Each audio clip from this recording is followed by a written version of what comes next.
Are you looking for an easy to make homemade barbecue sauce? One that you can whip up real quick without having to reduce down and cook? A versatile BBQ sauce that works well with grilled, fried, or smoked meats and even works well in a salad. Welcome to the Sauce and Gravy channel. This is Johnny Mac and we're going to dive into a versatile BBQ sauce. Yes, an Alabama white sauce. Buckle up, let's go.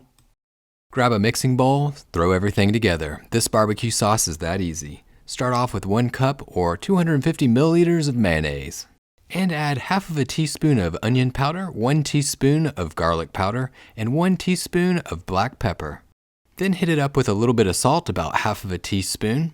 Alabama white sauce is a phenomenal barbecue sauce. Goes great with chicken, pork, you name it. Throw it on a hamburger, but it also goes great over a salad as a salad dressing.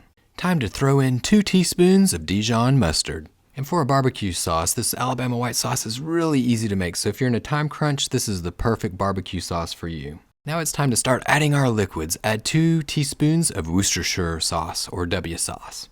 And then pour in 1/4 of a cup or 63 milliliters of apple cider vinegar. And yes, this Alabama white sauce, it is a vinegar-based BBQ sauce. So it's great. It's a multifunctional sauce. You can use it for the grilling and you can throw it on the salad as a vinaigrette. And for the final ingredient, a little bit of hot sauce. I'm using Tabasco, 1/4 of a teaspoon. If you like it even hotter, throw a little bit more in. Give everything a little bit of a mix. Make sure that it's well incorporated. And here's a little bit of a secret. If you have a whisk, grab it because it really gets the job done.